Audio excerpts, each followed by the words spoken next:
네, 오늘은 이제 인간의 부패와 하나님께로의 회심과 그 회심이 일어나는 방식 6번째 시간입니다.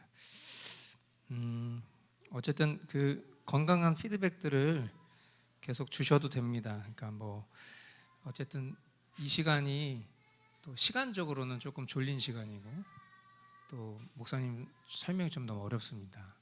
그런 거 얘기하셔도 됩니다. 그래서 얘기하셔가지고 제가 오늘 조금 더 쉽게 하려고 어저께 1시까지 내용을 좀 줄여봤습니다. 그래서 이해가 좀 잘 되셨으면 좋겠는데, 제가 느꼈을 때는 그 조금 반복적으로 얘기를 많이 해서 그럴 수도 있다는 생각이 들어요. 그러니까 뭐 똑같은 얘기를 계속하는 부분들이 없지 않아 있는데, 그 부분들은 사실 강조적인 측면이라기보다는, 그러니까 강조의 의미로 제가 똑같은 얘기를 반복하는 건 아니고, 맥락상 우리가 저항받고 있는 내용에 대해서 다시 얘기를 해야 되는 맥락들이 계속 있다 보니까, 뭐 예를 들어서 그 주도권, 그러니까 하나님께 있다, 그리고 우리에게 그런 것들이 없다, 이제 이런 얘기를 계속 반복해서 할 수밖에 없다 보니까, 이제 여러분들이 들으실 때 혹시라도 조금 포인트를 놓치시게 되면 아까 했던 얘기 지금 또 하잖아, 이제 이렇게 여기실 수도 있다고 생각을 해요. 그래서 일단은 제가 그 설명을 좀 장황하게 하려고 하지 않고, 그래서 반복된 얘기들은 좀 걷어내면서 오늘 40분 정도 안으로 마무리를 할 겁니다. 그러니까 여러분들도 집중해서 들어주시면 좋겠습니다. 지난 시간에 이제 우리가 그 시팡의 내용을 통해서 회심, 그러니까 우리가 예수 그리스도를 믿게 되는 그 일이 사람에게 있지 않고 하나님에게 있다 이제 배웠고, 오늘은 그 회심을 일으키시는 하나님의 방법에 대해서 이제 배우려고 하는 거예요. 그러니까 우리가 예수님을 믿게 됐을 때 어떻게 예수님을 믿었는가? 여러분 예수님 어떻게 믿으셨는지 한번 생각해 보세요. 그러니까 제가 여러분에게 예수님 어떻게 믿었는지 생각해 보세요 그러면, 우리는 기본적으로 내가 언제 어떤 식으로 예수님을 믿게 됐는지를 얘기하고 생각하게 됩니다. 그런데 지금 우리가 배우고 있는 내용대로라면 그것이 우리에게 경험이어도 그 경험을 일으키시는 분은 하나님이시다는 거죠. 우리가 예수님을 언제 어떻게 믿었는지를 고백하게 되는 것이 틀렸다는 게 아니라, 중요한 것은 그 일을 이루신 하나님이 어떻게 그 일을 이루셨는지를 아는 게 더 중요하다는 거예요. 무슨 말인지 이해가 되십니까? 그러니까 뭐 예를 들어서 제가 2002년 6월 달에 제가 예수님을 믿었습니다 라고 했을 때 이미 말 자체가 주체가 나잖아요. 내가 2002년도 6월에 예수님을 믿었습니다, 내가 예수님을 믿었습니다, 이 주체가 나잖아요. 근데 이 고백이 잘못됐거나 틀렸다는 게 아니라, 사실은 내가 예수님을 믿었다라고 고백했던 그 순간 이전부터 하나님께서 어떤 식으로 이 고백을 이끌어내셨는지를 아는 게 중요하다는 거예요. 자, 그래서 그 방법을 하나님이 어떤 식으로 하셨는지를 이제 오늘 제 11항을 통해서 보게 되는 겁니다. 자, 제 11항, 하나님께서 회심을 일으키시는 방법. 이 내용은 일단 크게 3가지의 단락으로 구성되어 있습니다. 일단 단락별로 제가 한번 읽어보겠습니다. 하나님께서는 복음이 외적으로 그들에게 설교되도록 보살피시고, 그분의 성령으로 권능 있게 그들의 총명을 밝히셔서 그들이 하나님의 성령의 일을 바르게 이해하고 분별하게 하신다. 자, 여기까지. 하나님께서는 복음이 외적으로 그들에게 설교되도록 보살피시고, 그러니까 말이 좀 어려운 거예요. 한마디로 얘기하면 우리에게 설교를 통해서 복음이 들리는 거죠. 그러니까 외적이라는 건 내 안에서 일어나는 일이 아니라 외부적인 어떤 자극이 있다는 건데, 회심이 일어나기 위해서 먼저 선행되어져야 될 외부적인 자극은 복음을 듣게 되는 거예요. 복음을 보편적으로 들을 수 있는 방식은 교회를 통해서 선포되어지는 그 설교를 통해, 외적으로 우리가 그것을 반응할 수 있는 것이고, 그러면 내부적으로 이 외적인 반응이 내부적으로는 어떻게 일어나는가?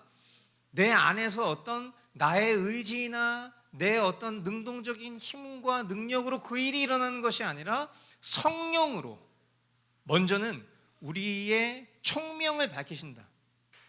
그러니까 우리가 그 외부적인 복음을 깨달을 수 있도록 총명을 밝히시고 그들이 하나님의 성령의 일을 바르게 이해하고 분별하게 하신다. 그래서 결국 복음 플러스 성령의 역사를 통해서 뭐가 일어나냐면 지식적인 깨달음이 일어나요.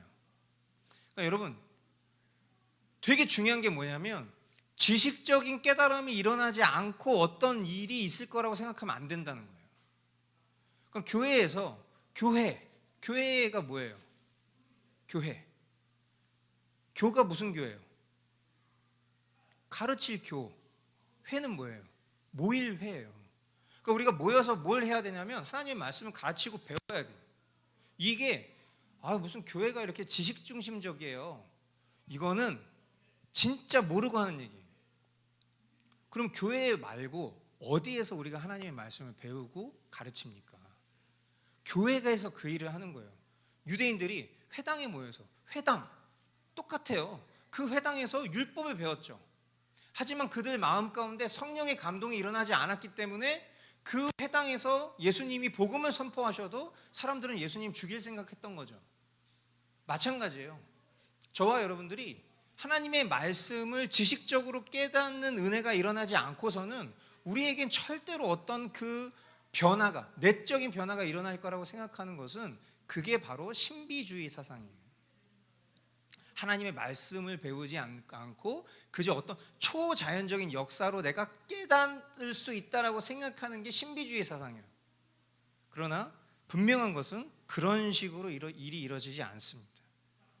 자, 두 번째 단락 보시면 또한 중생하게 하시는 그 영의 효력 있는 역사하심으로 하나님께서는 사람의 가장 깊은 속까지 침투하여 다친 마음을 여시고 굳은 마음을 부드럽게 하시며 할례 받지 못한 마음에 할례를 베푸신다. 자, 복음과 성령의 역사를 통해서 지식적인 깨달음이 일어난 심령 가운데 또한 성령께서 어떤 일들을 하시냐면 우리의 심령을 개간하시는 거예요. 그러니까 요즘에 저희 집 앞에 조그만 텃밭이 있는데 매일 아침마다 할머니 할아버지들이 나와서 이제 밭을 읽으시기 시작하는 시즌이 왔어요. 그래서 벌써 뭐 하루 이틀 지났는데도 벌써 다 읽으시고 거기에다가 막 뭐 심으시고 이제 막 비닐도 치시고 막 이런 상황들.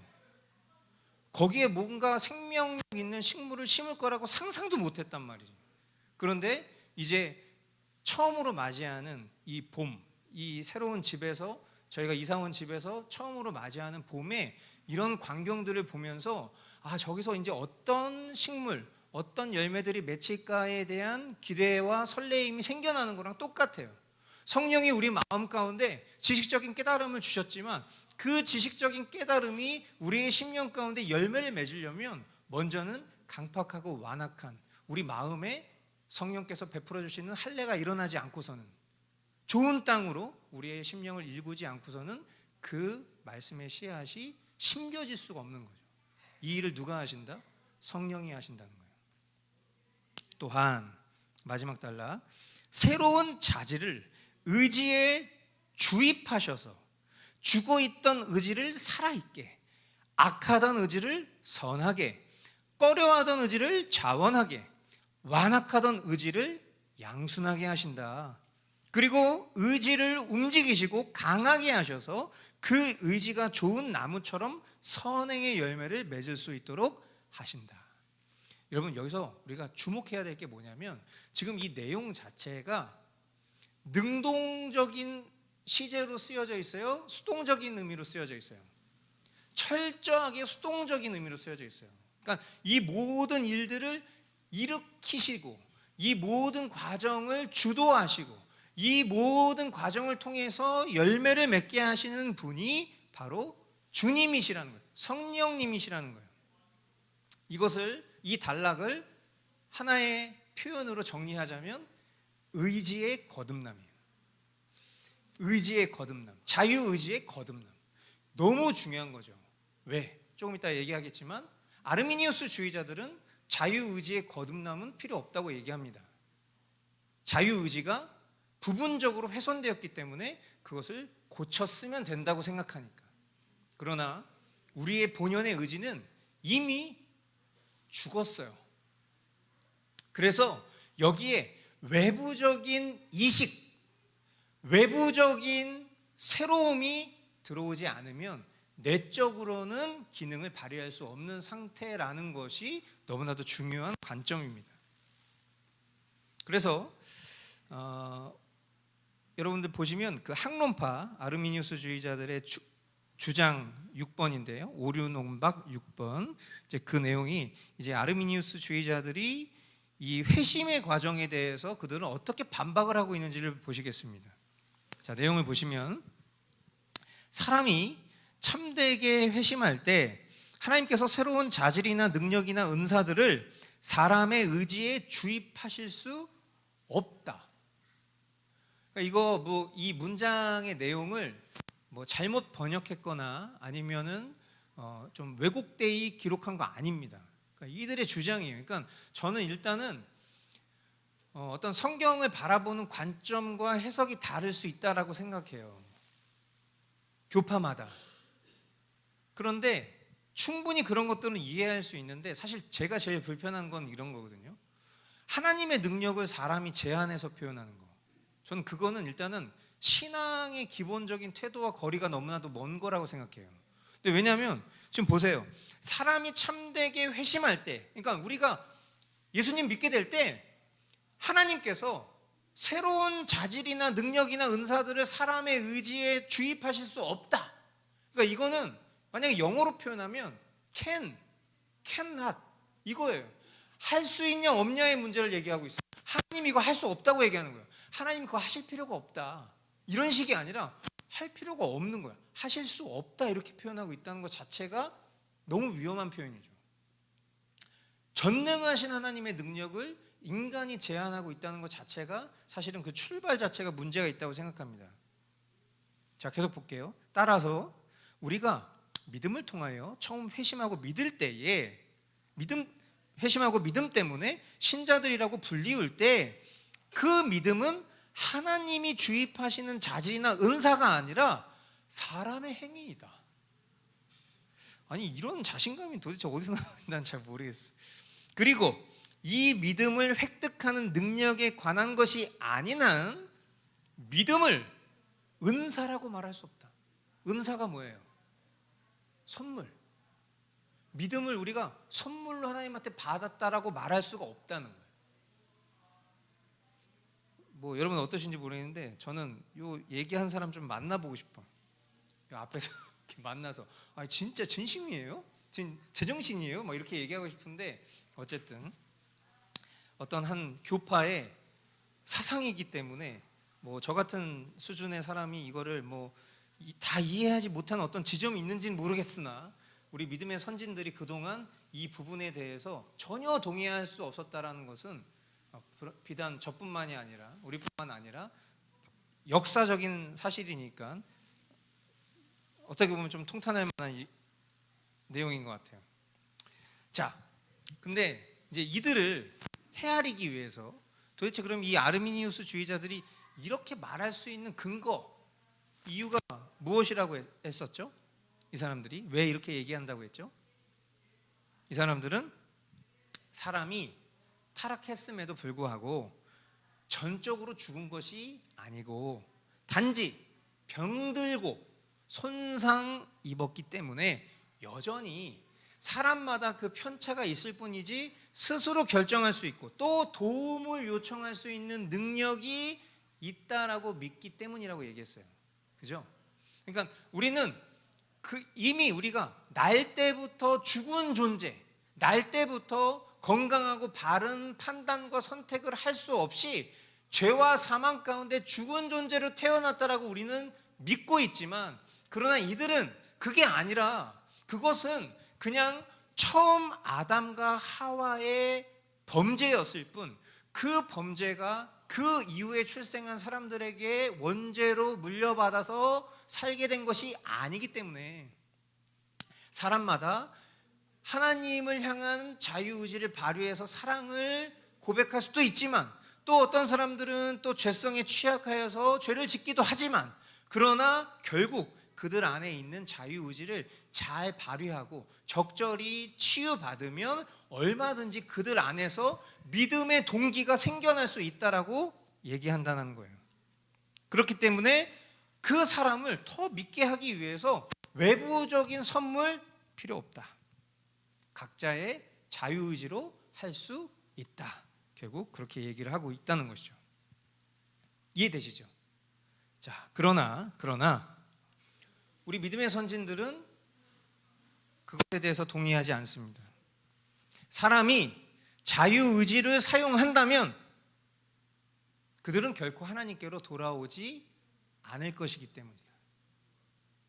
왜? 사람은 하나님 말씀에 순종하지 않습니다. 왜? 날 때부터 진노의 자식, 독사의 자식, 하나님의 원수, 성경 그렇게 우리를 기록하고 있어요. 그렇기 때문에 하나님을 대적하고 하나님의 뜻과 반대되는 것을 추구하는 것이 우리의 본성. 하나님과 관련된 것들은 그 무엇이든지 거절할 것이기 때문이라는 거죠. 그렇기 때문에 이런 심령들을 돌이키는 것은 우리 스스로 할 수 없다. 오직 하나님만이 하실 수 있다. 사람이 믿게 되는 그것도 결국 전적으로 하나님이 하시는 일이다 라고 우리 믿음의 선진들은 주장했어요. 그러나 이 시점에서 여러분들은 이렇게 생각할 수 있어요. 혹여나 마음 한켠에, 그러니까 우리는 정통 장로교회 신앙이고 장로교회를 지지하고 있는 신학이 개혁 신앙이기 때문에 그것은 결국 우리의 신앙의 우월성을 표현하는 것이잖아. 그러나 그들도 나름대로 그들의 주장이 있고 그들의 어떤 생각이 있으니까 적절히 보편적인 상황에서 우리가 서로 존중하고 신앙생활하는 게 맞지, 그렇게 생각할 수 있단 말이에요. 그러나 이것은 어떤 해석이나 주장의 차이가 아니라 성경이 이야기하고 있는 바입니다. 성경. 자, 이 과정을, 회심의 과정을 성경이 표현한 여러 말씀들이 당연히 있겠지만 대표적으로 두 구절을 소개합니다. 먼저 에스겔 11장 19절 말씀. 자, 한번 여러분들 읽어보시도록 하겠습니다. 그때의 시작.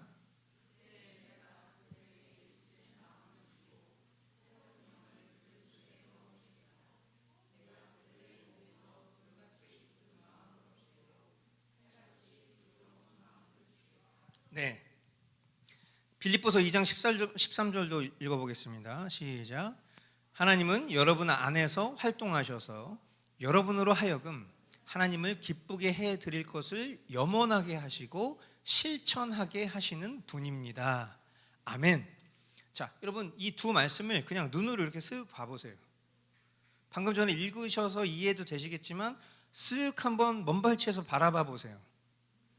지금 이 두 말씀 자체가 모두 이 말씀의 주체가 하나님이십니다.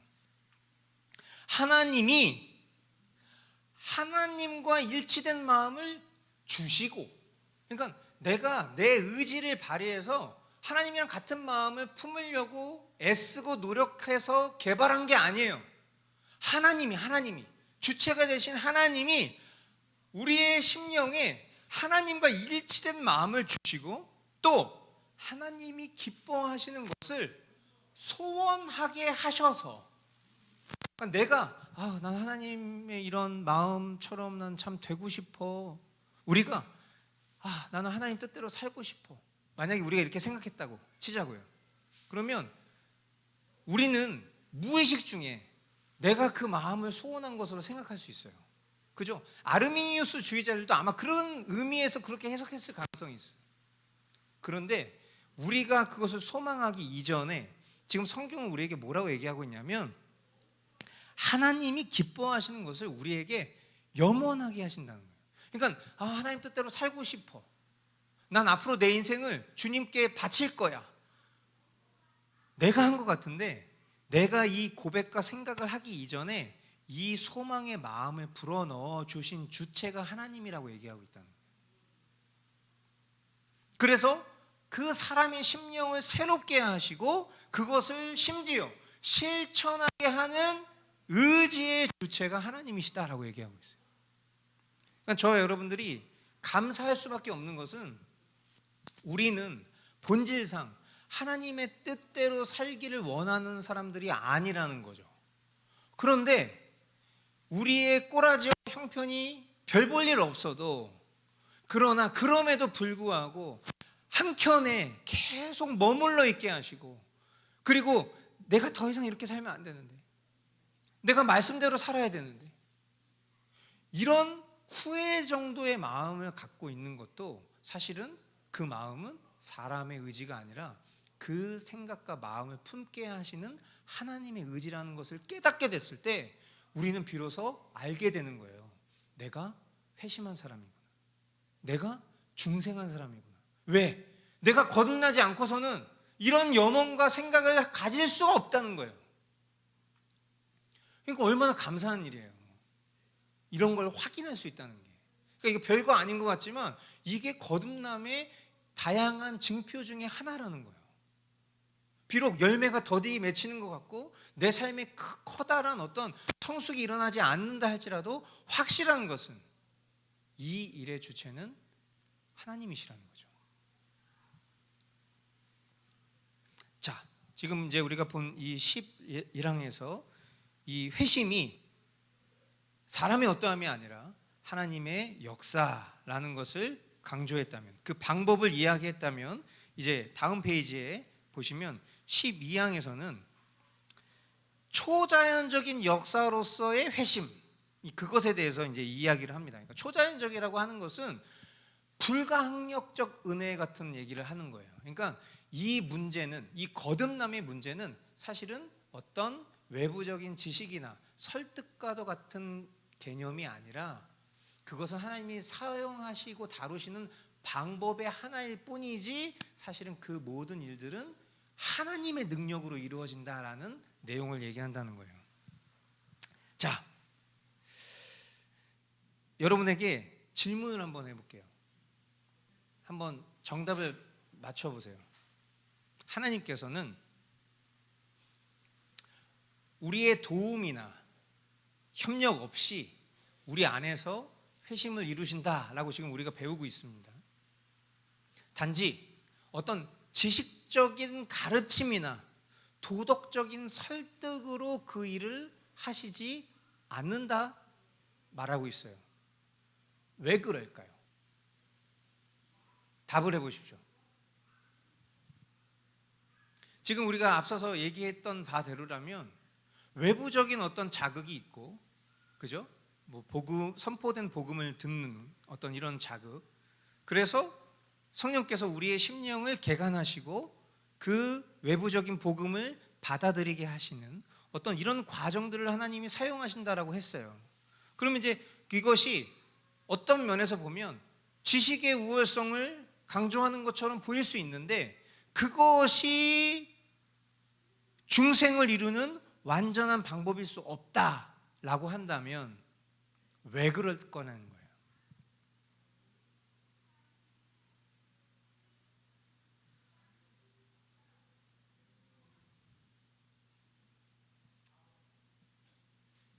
질문이 좀 어렵습니까?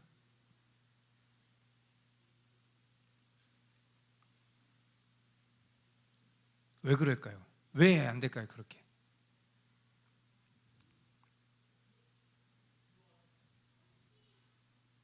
새로운 답이 있진 않아요.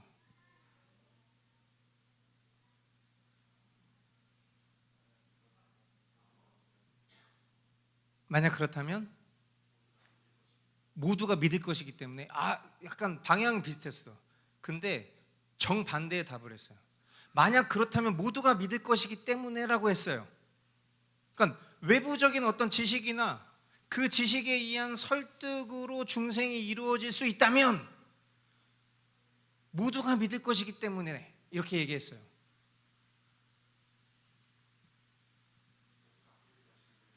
모두가 안 믿을 것이기 때문에 땡. 모두가 믿을 것이기 때문에, 모두가 안 믿을 것이기 때문에.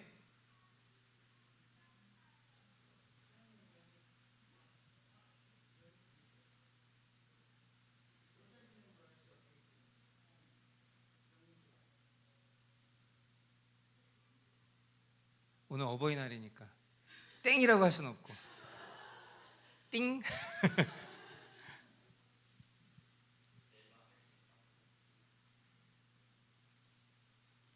그러니까 아마도 지금 좀 비슷한, 그러니까 생각이 있는데 그걸 지금 말로 표현하지 못하실 수도 있다는 생각이 들어요. 뭐냐면 늘 말씀드리잖아요. 우리 존재는 죽은 존재라니까. 모두가 다 죽은 존재라고. 죽은 사람이 어떤 능력이 있냔 말이에요. 그러니까 보세요. 우리가 헷갈리지 말아야 될 게, 개혁주의자든 아르미니우스주의자든 모두가 다 존재적으로 똑같잖아요. 그죠? 우리는 죽은 존재이기 때문에 우리로서 할 수 있는 일이 아무것도 없는데 하나님이 그 일을 하신다라는 것을 믿는 것에 소망을 두는 거고, 존재적으로 똑같이 죽은 존재인데 아니야, 우리는 죽지 않았어, 우리는 단지 병들었을 뿐이야. 그래서 사람마다 차이가 있기 때문에 누구는 그 일을 쉽게 할 수 있고 누구는 그 일을 어렵게 할 수 있는 차이가 있을 뿐, 그 의지를 잘 고쳐서 사용하면 사람이 그 일을 할 수 있다라고 생각한다는 거예요. 본질적으로 외부적인 지식이나 그 지식에 의한 설득도 이 존재가 살아있어야 가능한 거예요. 그런데 이 존재가 죽어 있기 때문에 이 외부적인 지식이나 설득은 이 영혼에게 도움이 되지 않아요. 다만 성령께서 우리의 심령 가운데 먼저 우리를 거듭나게 하셔서, 아까 얘기했죠? 의지의 중생. 의지가 거듭나면, 우리의 존재가 거듭나면 이 외부적인 지식과 설득이 유효하게 되는 거예요. 그러나 이 존재가 거듭나지 않으면 외부적인 지식이나 설득도 그냥 방법일 뿐 유효한 방법이 되지 않는다라는 겁니다. 이해가 되셨습니까? 네. 그러니까 늘 우리가 헷갈리지 말아야 될 것은, 하나님의 강권적인 은혜가 없이는 우리는 모두가 육신으로는 살아있을 수 있으나, 그러나 우리의 심령은 죽은 존재와도 다름이 없다. 무능력하다. 아무것도 스스로 선을 향해 나아갈 수 없다는 것을 아셔야 돼요. 그러면 제가 이걸 준비하면서 좀 소름 끼치는 일이 있어요. 뭐냐면 너무 무서운 일인데,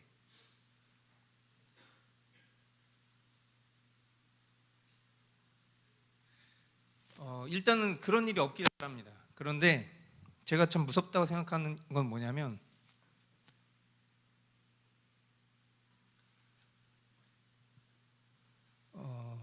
만약에 우리 교회에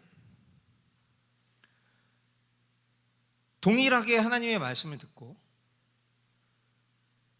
매일 똑같은 설교를 듣고 똑같은 교리를 들었으나 심령이 거듭나지 않은 사람이 있다면 그 사람의 삶에는 아무런 변화가 없을 거라는 거예요.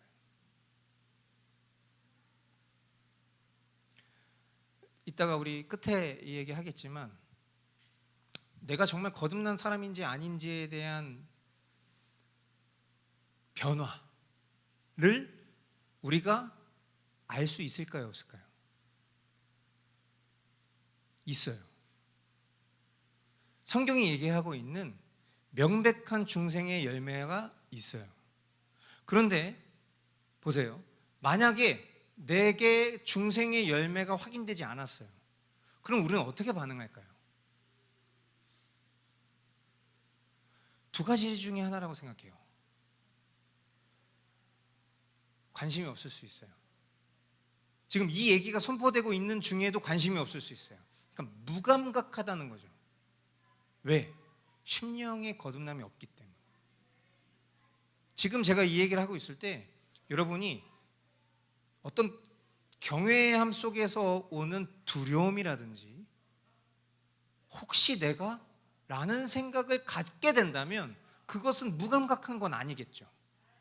그죠? 지금 이 말씀이 만약에 되게 위험한 생각인데, 난 아니야, 근데 떠오르는 지체가 있네, 이거 진짜 위험한 거고요. 이건 그냥 바리새인이에요. 근데 만약에 이 말씀이 철저히 나를 향해서 나한테 진짜 중생의 열매가 있나?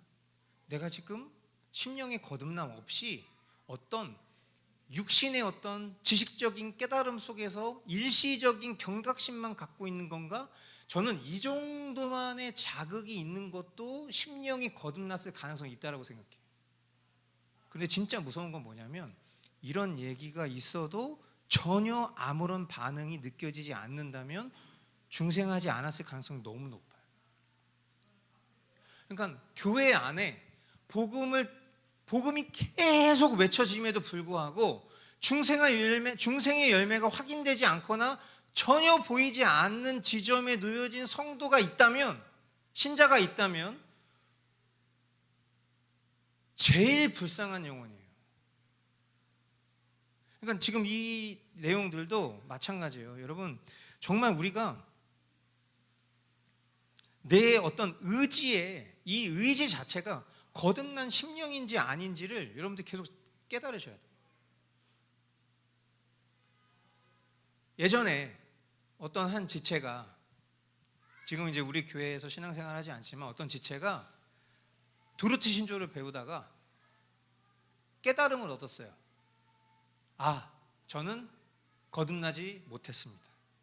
그래서 신앙생활 하지 않겠습니다 하고 교회를 떠난 적이 있어요. 그때 제가 어떻게 저런 결론을 내릴 수 있지? 왜냐하면 그때도 그렇고 지금도 그렇고 동일하게 결론은 뭐냐면, 만약에 지금 내가 내 스스로 이 말씀 앞에 대입해 봤는데 내 삶의 중생의 열매가 좀처럼 보이지 않아. 그래서 결과적으로 그러면 나는 거듭나지 않은 사람이니까, 나는 어차피 내가 종교생활 계속 해봤자 구원받지 못할 사람이니까 그냥 내가 더 이상 교회 다닐 공로를, 열심을 부릴 필요가 없겠네 라는 해석을 할 필요가 없다라고 얘기했어요. 그때도. 만약에 내가 그렇다면 지금 해야 할 일은, 오늘도 우리에게 시간이 열려 있으니까 하나님 제게 긍휼과 자비를 베푸셔서 이런 나를 구원해 주십시오 라고 간절히 사모하는 그 열망을 주님이 기다리신다라고 얘기를 했어요. 여러분, 오늘 마찬가지예요. 지금 먼저는 진지하게 우리 자신에게 직면해 봐야 돼요. 내가 진짜 구원 받았나? 내가 진짜 거듭난 사람이 맞나? 내 안에 이런 중생의 어떤 거듭남의 의지가 있나? 아주 중요한 거예요. 우리가 살아있는지 죽어있는지 겉모양으로 볼 수 없어요. 하지만 우리의 심령은 명백합니다. 자, 하나님께서 어떤 식으로 이 중생을 일으키시는가 계속 보겠습니다. 자, 제 12항, 중생은 오직 하나님의 사역. 오직 하나님의 사역.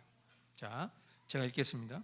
이것이 성경에서 그토록 높이 찬양하는 중생이며 새로 지으심, 죽은 자 가운데서 부활, 살리심이라 부르는 것으로 하나님께서는 우리의 도움 없이, 밑줄, 우리의 도움 없이 우리 안에서 이 역사를 행하신다. 그러니까 성경이 높이 찬양하고 있는 가장 으뜸, 그것은 중생입니다. 근데 그 중생은 어떤 식으로 이루어지는가? 하나님께서 우리의 도움 없이 하나님이 우리 안에서 그 일을 이루신다. 이것은 결코 복음의 외적 부르심이나 도덕적 설득만으로 되는 것이 아니며, 지금 앞에 계속 설명했던 게 이거죠.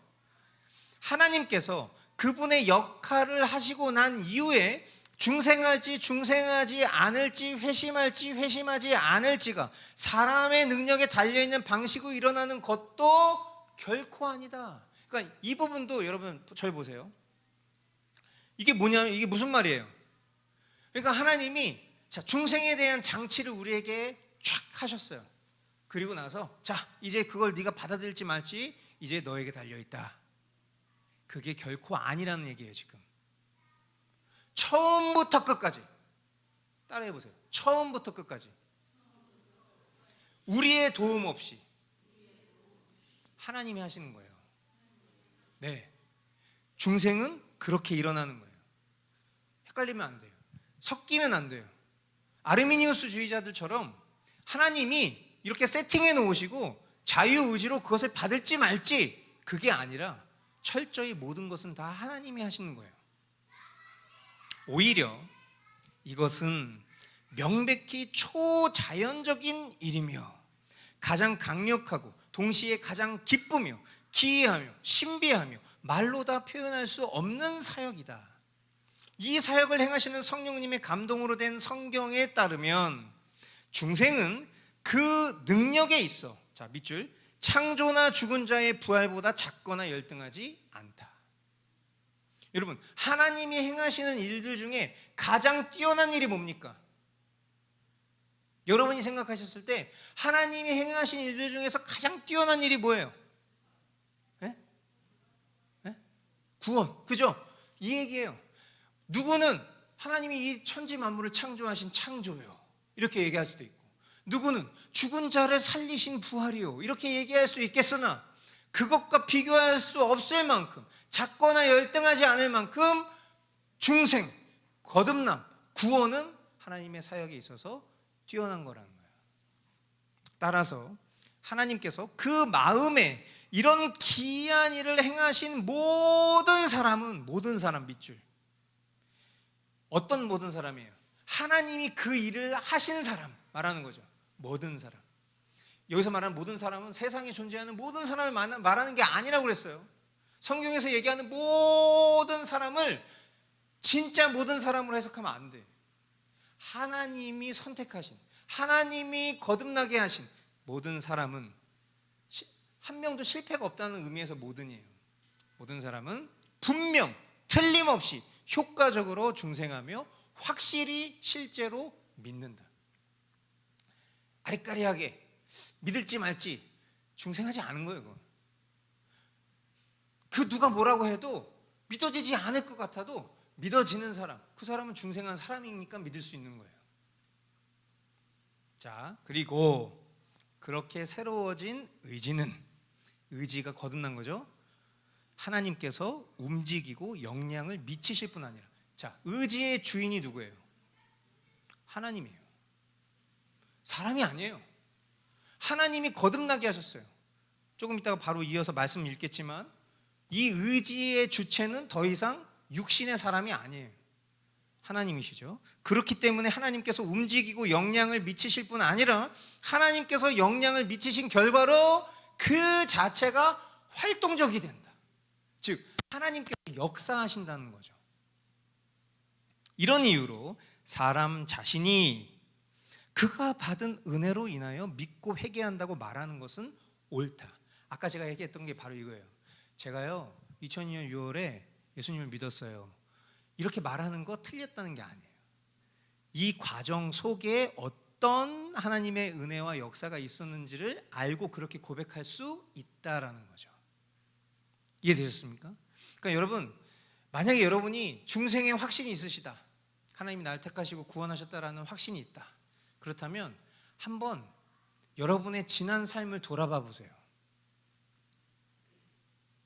저는 2002년 6월에 예수님 믿었다고 고백하지만 이미 제 삶의 모든 순간을 하나님이 주관하셨다라고 저는 확신합니다. 그 모든, 그 정말 주마등처럼 흘러갔던 그 저의 그 어린 시절, 그 옛날부터 그 모든 순간순간, 그게 다 하나님께서 하나님의 때를 위해서 일하셨던 순간, 내가 믿었다라고 고백하기 이전부터 하나님께서 주도하시고 섭리하셨던 것을 확인할 수 있어요. 그러니까 뭐 찬양으로 고백할 때만 막 내가 누려왔던 모든 것 너무 감사해, 이게 아니에요. 진짜 한번 생각해 보시라고요. 여러분이 주님과 무관했다고 생각하는 그 순간에도 하나님이 여러분을 이끌고 계셨다는 것을 이제 깨닫게 되는 거예요. 그냥 내 생각과 내 마음과 내 입술의 고백으로 제가 이때 예수님을 믿었습니다라고 말할 수 있을지언정, 그러니까 구원파의 구원이 얼마나 위험하냐면 그들은 교리적으로는 굉장히 건전해 보이지만 매우 개혁주의 신앙하고 비슷해요. 구원파 교리가 도리어 무슨 뭐 신천지 같은 사입이나 아니면 어떤 신비주의 같은 그런 교리보다 훨씬 건전해요. 구원파 교리가. 뭐 여러분 호기심에 구원파 교리 뭐 보신 분들 있는지 모르겠어요. 뭐 예를 들어서 뭐 박진영이 하는 강의 들어보신 분도 있는지 모르겠지만 저는 박진영이 한 강의 지난번에 제가 한번 말씀드린 적이 있는데 그냥 굳이 이거 이상하다라고 생각하고 듣지 않으면 전 너무 좋은 것 같아요. 그냥 어설프게 이상한 사람들 나와가지고 막 성령 받아라 뭐 이런 것보다 훨씬 나아. 너무 좋아.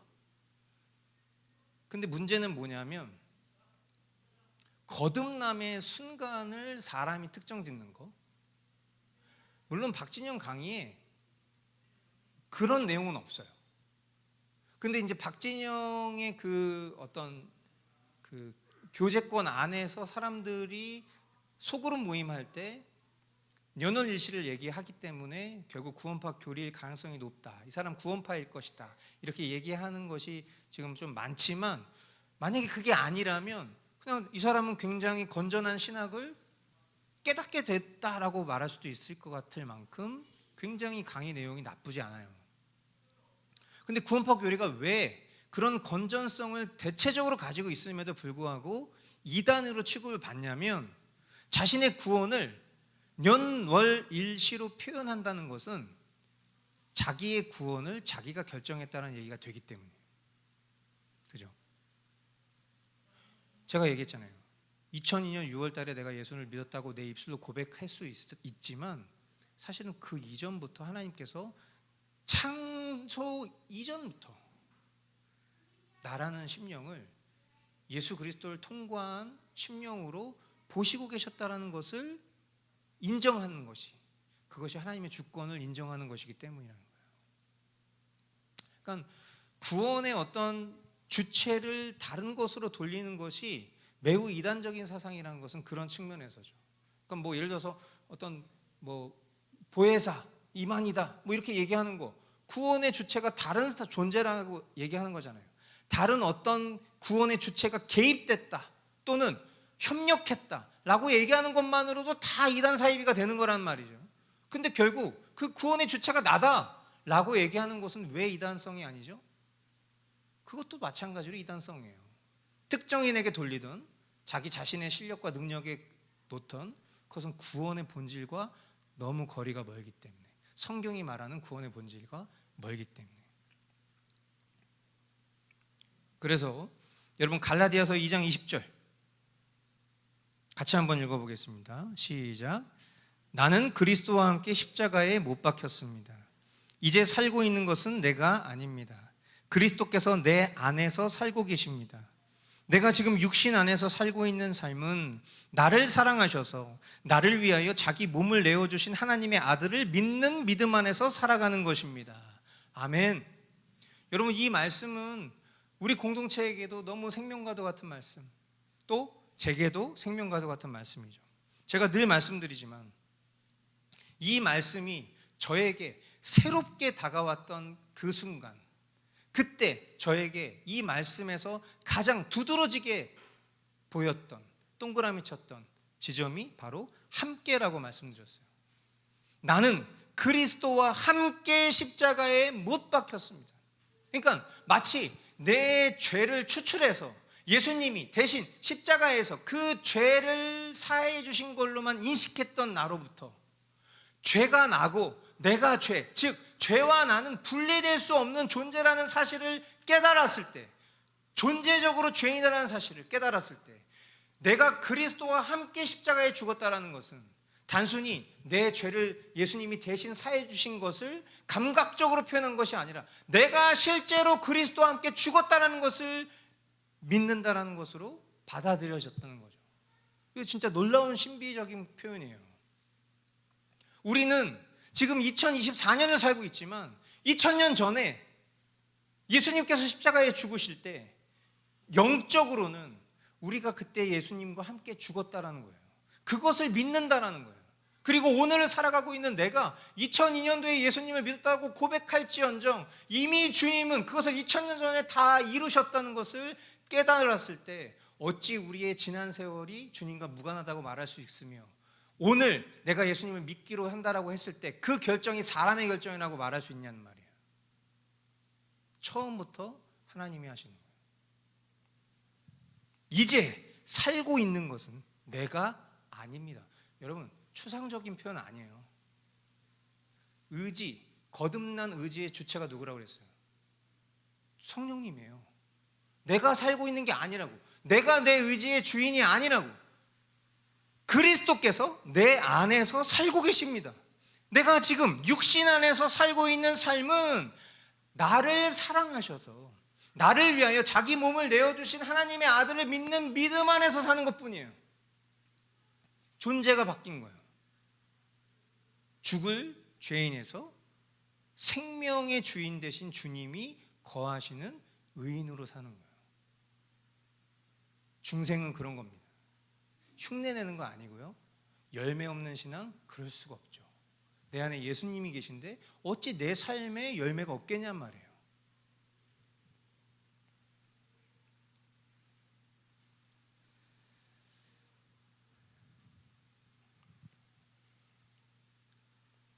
역시 시간은 제가 굉장히 짧게 했음에도 불구하고 갈 길이 멀기 때문에 정리를 하겠습니다. 그냥 정리하겠습니다. 뭐 충분히 얻을 건 얻으셨잖아요. 그죠? 마지막 13항 다 이해할 수 없는 중생. 이 세상에서 신자들은 하나님께서 이 사역을 행하시는 방식을 다 이해할 수 없다. 그럼에도 불구하고 이 하나님의 은혜로 자신들의 구주를 마음으로 믿고 사랑함을 알고 경험하는 것에 신자들은 만족하며 안식을 누린다. 자, 이 말은 무슨 얘기냐면 간단합니다. 하나님께서 이루시는 중생의 방식에 대해서 우리가 교리적으로 배우고 그것이 참 신비한 하나님의 역사다라고 했다 할지라도 우리가 이해할 수 없는 영역이 있다라는 거죠.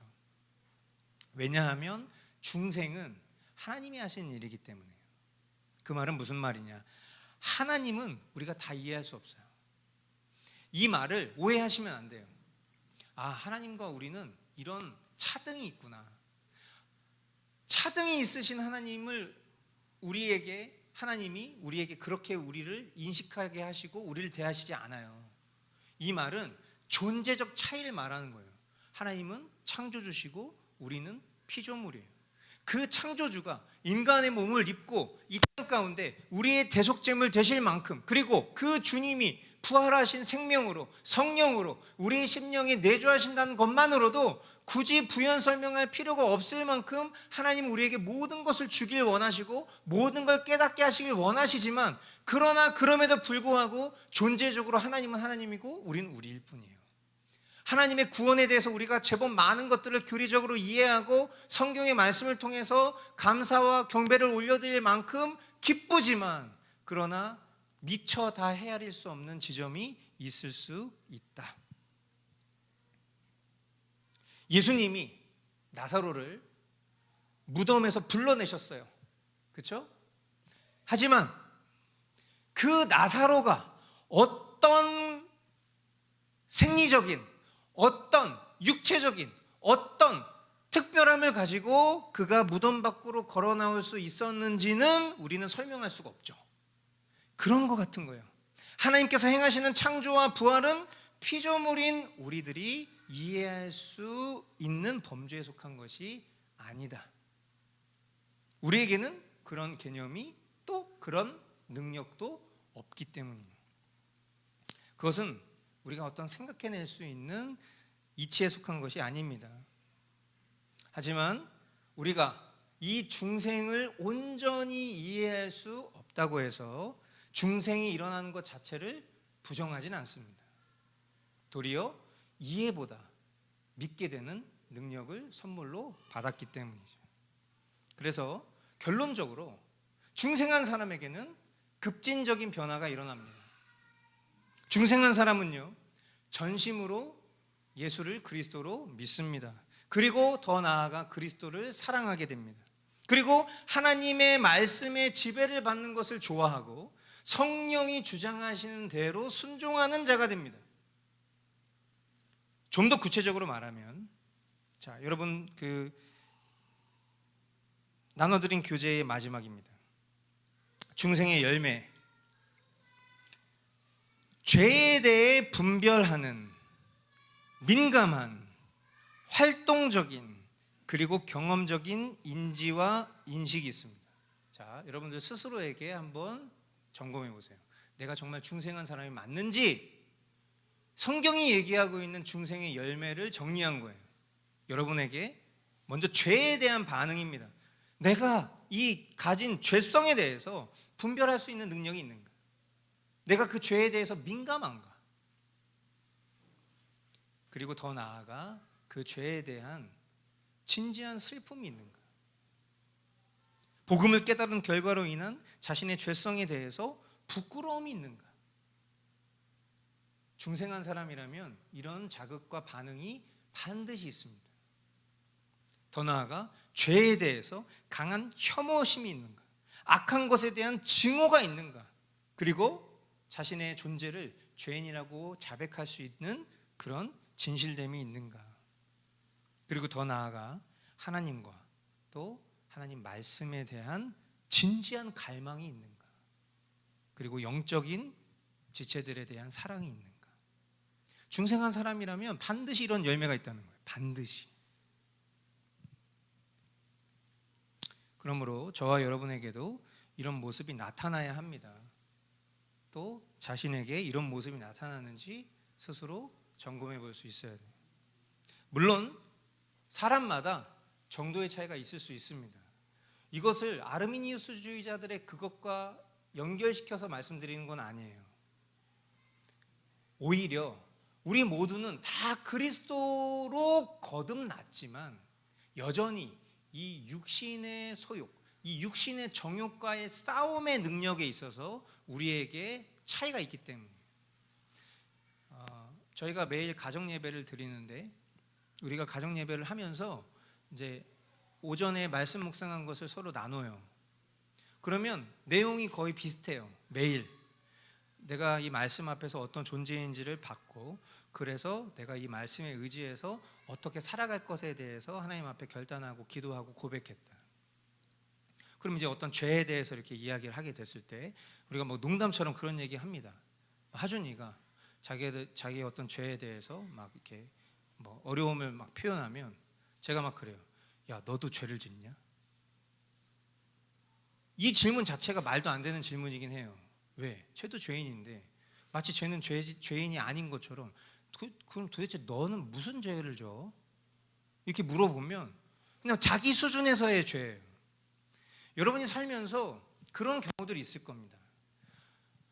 동일한 죄인인데 그래도 저 사람은 기본적으로 탑재하고 있는 자아가 제법 선한 자라서 죄와의 싸움이 생각보다 약하신 분들이 있어요.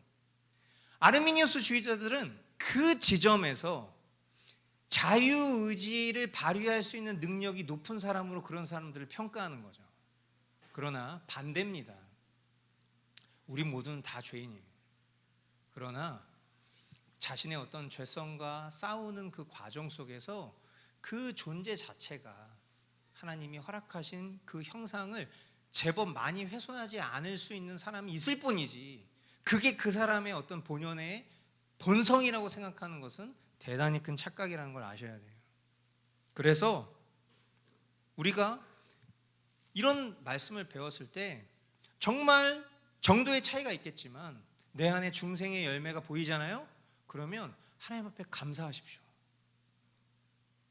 여러분, 매일 매순간 자신의 정말 말로 담을 수 없는 죄성 가지고 싸우는 사람들 있어요. 그런 사람들은요, 매일매일을 구원의 확신의 문제를 놓고 싸워요. 그러나 내가 구원의 확신의 문제가 아니라 어떻게 하면 하나님 앞에 좀 더 거룩한 삶을 살아드릴 수 있을까를 고민하는 심령이라면 그 하나님 앞에 정말 감사 찬양 드려야 될 지점입니다. 그러나 오늘 이 말씀 앞에서 나에게 이런 중생의 열매가 나타나지 않는다라고 판단하셨다면 아까 그 어떤 형제처럼 나는 결론적으로 유기된 자니까 더 이상 신앙생활 할 필요 없겠구나 라는 사탄의 속임수에 서가 넘어가지 마시고 오히려 하나님의 은혜를 구하고, 동시에 성경이 계속 얘기하고 있죠. 중생의 수단인 은혜의 방편인 말씀, 기도 가운데로 여러분들의 영혼을 놓을 수 있기를 주님의 이름으로 축복합니다.